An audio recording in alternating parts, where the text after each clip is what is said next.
नमस्कार। आज हमारा टॉपिक है एक्टिव ट्रांसपोर्ट। पिछले वीडियो में हमने पैसिव ट्रांसपोर्ट के बारे में पढ़ा था। चूंकि मेम्ब्रेन ट्रांसपोर्ट के अंदर पैसिव और एक्टिव दो प्रकार के ट्रांसपोर्ट हो सकते हैं, तो आज जो है हम एक्टिव ट्रांसपोर्ट के बारे में पढ़ेंगे। जैसा कि हम जानते हैं, पैसिव ट्रांसपोर्ट उसमें एनर्जी की खपत नहीं होती है, यानी उसमें एटीपी खर्च नहीं होती है, एनर्जी कंजप्शन नहीं होता है, इस कारण उसको पैसिव ट्रांसपोर्ट कहते हैं। और यहाँ पर जो एक्टिव ट्रांसपोर्ट है, एक्टिव ट्रांसपोर्ट के अंदर अगर किसी आयंस को मेम्ब्रेन के अक्रॉस जाना है किसी कंसंट्रेशन के विरुद्ध, तो उसमें एनर्जी खर्च करनी पड़ेगी। चूंकि मेम्ब्रेन के एक तरफ कंसंट्रेशन अधिक है, दूसरी तरफ कम है, तो उससे उसका जो फोर्स है, एक कंसंट्रेशन का फोर्स है, उस कंसंट्रेशन के फोर्स के अगेंस्ट कार्य करते हुए उन मॉलिक्यूल्स को मेम्ब्रेन के अक्रॉस पहुंचना होता है, इसलिए उसमें एटीपी खर्च होती है। अगर एटीपी खर्च होती है तो वो एक्टिव ट्रांसपोर्ट कहलाता है। अब एक्टिव ट्रांसपोर्ट के अंदर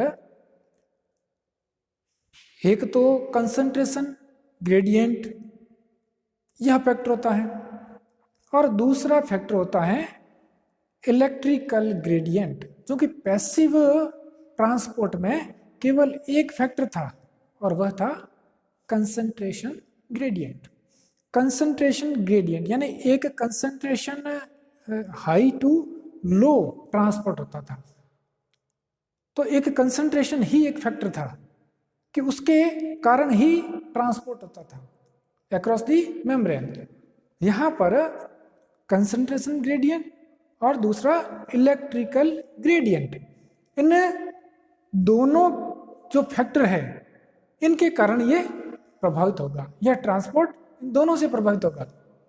तो स्पेशली एक्टिव ट्रांसपोर्ट के अंदर अगर हम आयंस की बात करें तो उसमें किस किस प्रकार से कैसे ट्रांसपोर्ट होता है उसको हम थोड़ा यहाँ समझने की कोशिश करेंगे। क्योंकि दो प्रकार के यहाँ फैक्टर है, कंसंट्रेशन ग्रेडियंट है और इलेक्ट्रिकल ग्रेडियंट है, इसलिए थोड़ा सा यहाँ पर डिफिकल्ट होगा मेम्ब्रेन के अक्रॉस ट्रांसपोर्ट करने में, उन आयंस को मेम्ब्रेन के दूसरी तरफ पहुंचने में, जहां पहले से क्या तो इलेक्ट्रिकल कंसंट्रेशन ज्यादा है यानी इलेक्ट्रिकल ग्रेडियंट ज्यादा है, या कंसंट्रेशन ग्रेडियंट ज्यादा है, उनके विरुद्ध काम करते हुए वहां पहुंचने में उनको ज्यादा ऊर्जा की खपत करनी पड़ेगी, ज्यादा एनर्जी खर्च करनी पड़ेगी।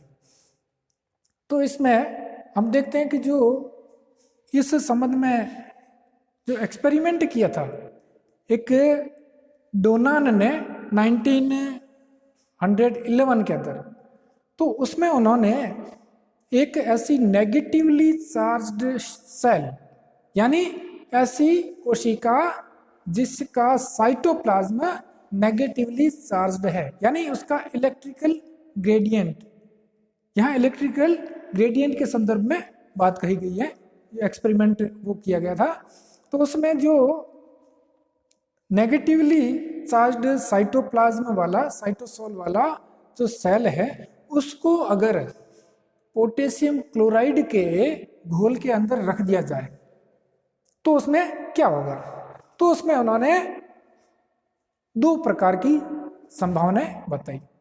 पहला कि अगर हम किसी सेल जिसके अंदर नेगेटिव चार्ज है उसको हम ऐसे घोल में रखते हैं जो पोटेशियम क्लोराइड का घोल है, तो अब जैसे ही घोल के अंदर है पोटेशियम क्लोराइड, तो नेचुरली ये पोटेशियम आयन और क्लोराइड आयन इन दोनों के अंदर यह टूट जाएगा, और जब ये दोनों के अंदर टूट जाएगा तो जो पोटेशियम आयन है वो है पॉजिटिव आयन, और क्लोराइड आयन है वो है नेगेटिव आयन।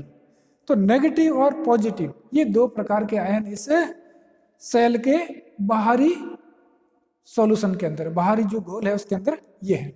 अब यहाँ जो दोनों आयन जो अलग अलग बने हैं पॉजिटिव और नेगेटिव, ये दोनों किस तरह से और किन किन फैक्टर्स के कारण कैसे गति करेंगे। तो यहाँ हम देखते हैं जो पोटेशियम है वो गति करेगा अंदर की तरफ। क्यों?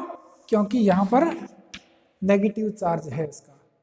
तो यह जो गति करेगा वो दो फैक्टर से गति करेगा।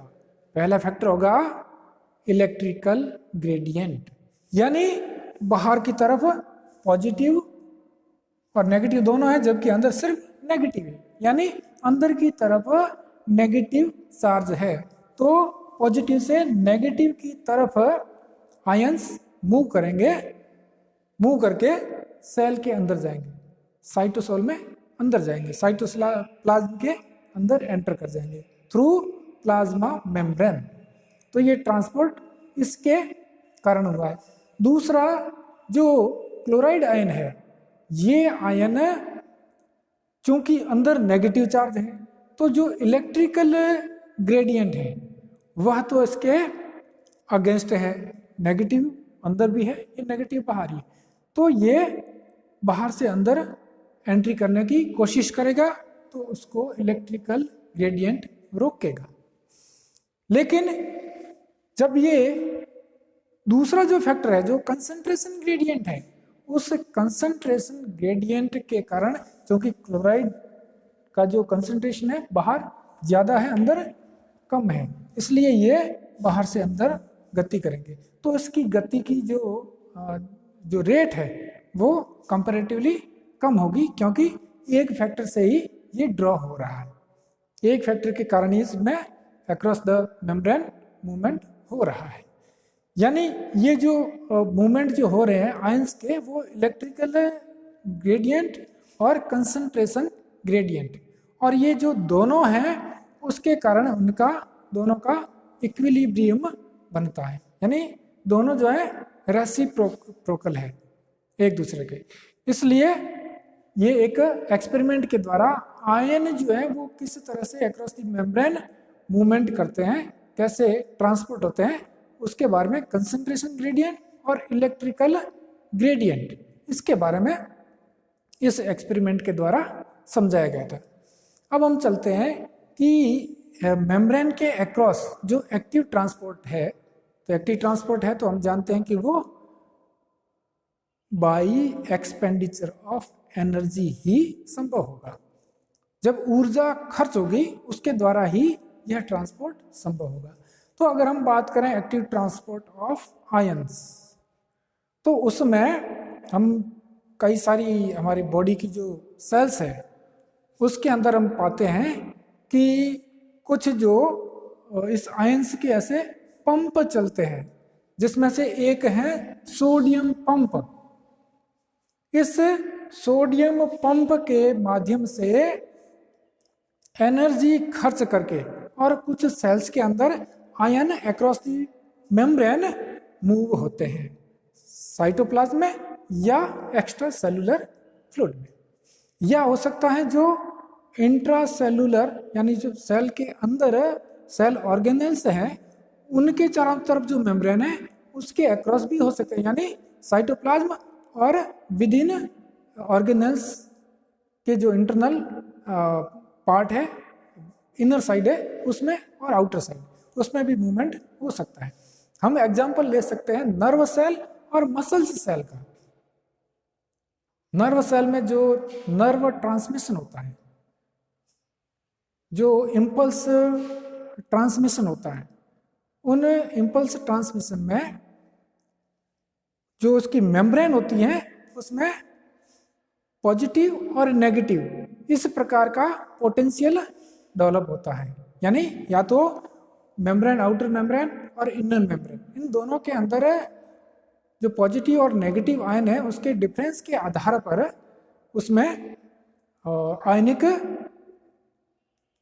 उसमें चार्ज होता है, और उस चार्ज के कारण उसमें नर्व के अंदर इम्पल्स ट्रांसमिट होते हैं, इम्पल्स आगे बढ़ते हैं।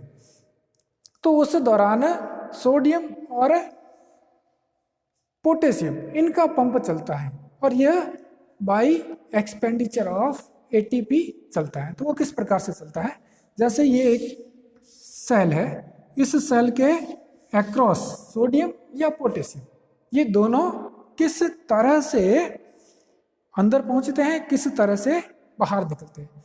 तो जो सोडियम के 3 मॉलिक्यूल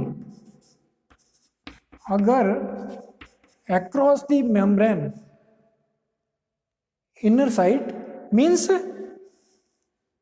ये हो गया साइटोप्लाज्म,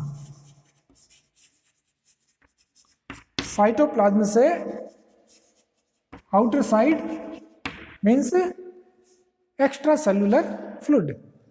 तो इसमें अगर मूवमेंट करते हैं तो 3 सोडियम के आयन बाहर की तरफ मूवमेंट करते हैं और अगर 2 पोटेशियम के आयन अंदर की तरफ मूवमेंट करते हैं अगेंस्ट कंसंट्रेशन ग्रेडियंट, तो उसमें 1 एटीपी खर्च होता है। यह जब 1 एटीपी खर्च होगा तो यह मूवमेंट होगा, यानी 3 सोडियम के आयन अंदर से साइटोप्लाज्म से मेम्ब्रेन को क्रॉस करते हुए आउटर साइड में जाएंगे, सेल के आउटर साइड में, यानी एक्स्ट्रा सेलुलर ट्रांसपोर्ट होगा। और बाहर से 2 पोटेशियम आयन अंदर की तरफ से यानी सेल के अंदर साइटोप्लाज्म में ट्रांसपोर्ट होकर के पहुंचेंगे। तो इन दोनों के अंदर जो ऊर्जा खर्च होती है वो 1 एटीपी मॉलिक्यूल वेस्ट होता है, एक्सपेंडिचर होता है उसका। दूसरा जो हमारी मसल्स सेल है तो उसमें मसल्स कॉन्ट्रैक्शन होता है, तो उस दौरान भी आयन का एक्सचेंज होता है, उस दौरान भी एनर्जी की आवश्यकता पड़ती है।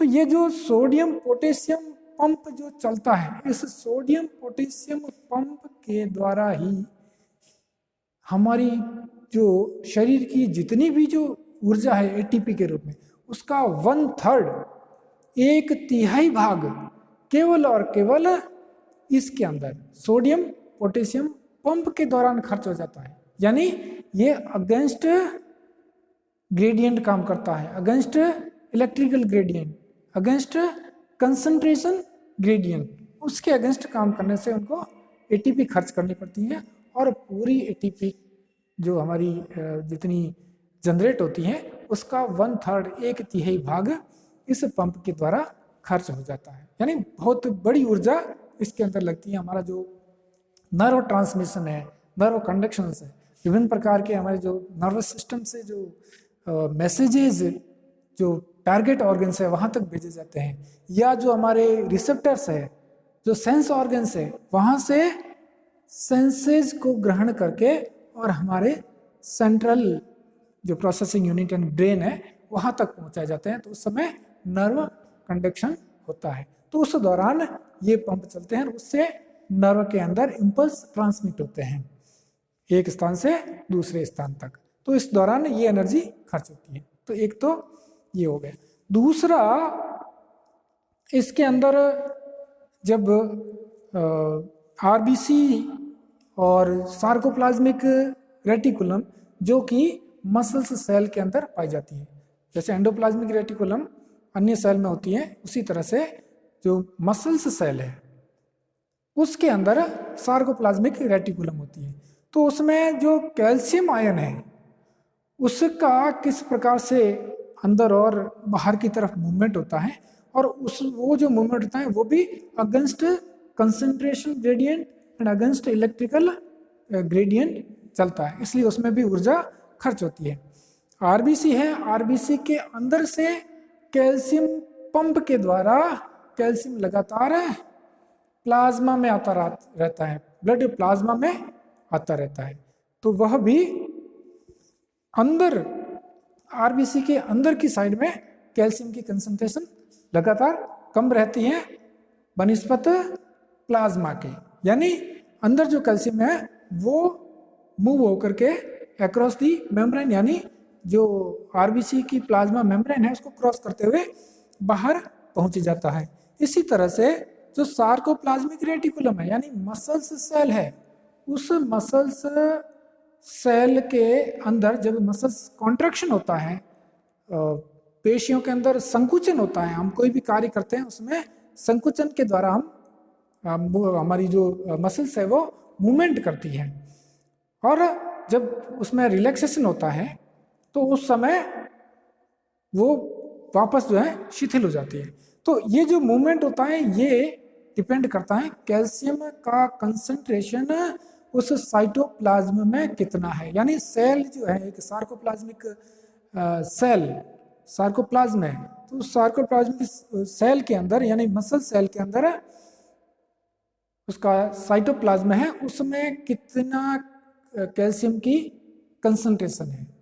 उस कंसंट्रेशन जैसे ही साइटोप्लाज्म में कैल्शियम की कंसंट्रेशन बढ़ती है तो उसमें जो है वो कॉन्ट्रैक्शन होता है। यानी जो सार्कोप्लाज्मिक रेटिकुलम है, इस सपोज ये मसल सेल है, इस मसल सेल के अंदर सार्कोप्लाज्मिक रेटिकुलम है। इस सार्कोप्लाज्मिक रेटिकुलम के अंदर कैल्शियम रहता है हाई कंसंट्रेशन में, और जैसे ही यह कैल्शियम पंप के द्वारा बाहर आ जाता है, यानी जैसे ही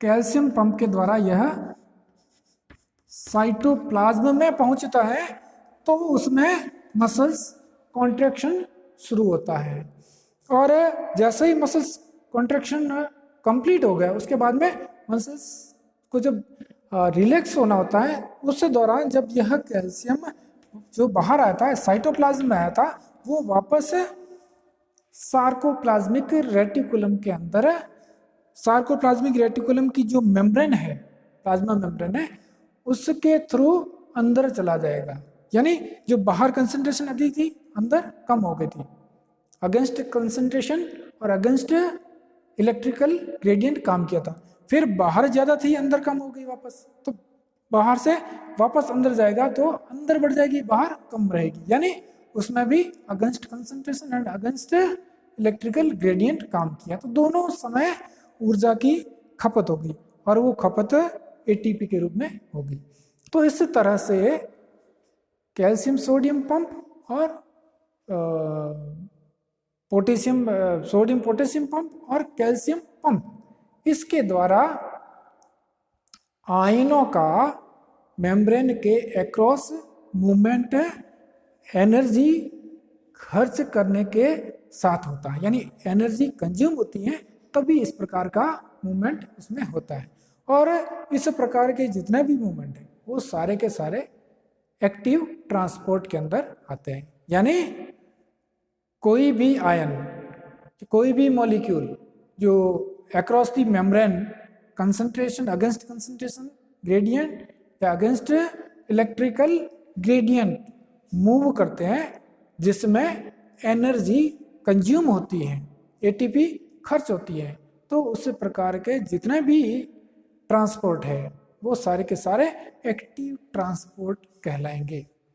जैसे ही ये सोडियम और पोटेशियम के द्वारा किसी भी सेल के बाहर कंसंट्रेशन बढ़ जाती है, जैसे नारो सेल बढ़ जाती है, इसी तरह से हमारे जो इंटेस्टाइन की जो सेल्स है उस सेल्स के बाहर कंसंट्रेशन जैसे ही बढ़ेगी, यानी उसकी जो रेस्टिंग पोटेंशियल है वो उसमें मेंटेन होगी, तो उसके द्वारा जो वहाँ पर ग्लूकोज का अमाउंट है उसको, ग्लूकोज और एमिनो एसिड, उसको भी इसके द्वारा एक्टिवली ट्रांसपोर्ट करके और अंदर की तरफ लिया जाएगा। क्योंकि जैसे जैसे जो है वो अंदर की तरफ इसकी कंसंट्रेशन बढ़ती जाएगी तो फिर उसके अगेंस्ट काम करना पड़ेगा, तो उस समय वह जो मूवमेंट करेगा वह एक्टिवली मूवमेंट करेगा, यानी